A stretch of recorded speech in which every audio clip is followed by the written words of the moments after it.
একের পর এক অভিযোগ মনোজিতের নামে। মুর্শিদাবাদ থেকে পড়তে এসে মনোজিতের হুমকির মুখে পড়ে ল কলেজের এক প্রাক্তনী। 2019 সালে বেধড়ক মারধর করা হয় তাকে। নারকেলডাঙ্গা থানায় অভিযোগ দায়ের হয়, জানানো হয় কলেজ কর্তৃপক্ষকেও, কিন্তু মনোজিতের বিরুদ্ধে কোনো ব্যবস্থাই নেওয়া হয়নি সে সময়। রিপাবলিক বাংলা থেকে সুখেন্দু বলছিলাম। আপনি সাউথ ক্যালকাটা ল কলেজের প্রাক্তন স্টুডেন্ট, তাই তো? হ্যাঁ, প্রাক্তন স্টুডেন্ট। আপনার মনোজিৎ মিশ্রের বিরুদ্ধে মানে স্পেসিফিক কি অভিযোগ রয়েছে? 2019-এ আমরা ওই আপনার লেক মলে ওই রেস্তোরাঁয় খেতে গেছিলাম, এক বন্ধুর বার্থডে ডেট ছিল।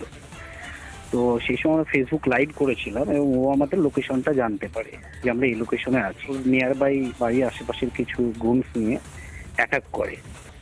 তো আমি যখন থাকতাম শিয়ালদা বোয়ালি হোস্টেলে, ও আমাকে একদিন রাত্রিবেলায় ফোন করেছে। তার আমাকে রীতিমতো আপনার ডিসেম্বরে 2019-এ আমাকে ফোন দেয় যে যদি আমি কলেজে যাই বা আমি যদি বেশি বাড়াবাড়ি করি বা কমপ্লেন করি এখানে ওখানে বা বেশি যদি ওর ব্যাপারে কিছু বলি তো ও আমাকে মারবে এবং আপনার কি আমার ফ্যামিলিও কিছু করতে পারবে না, কেউ কিছু করতে পারবে না।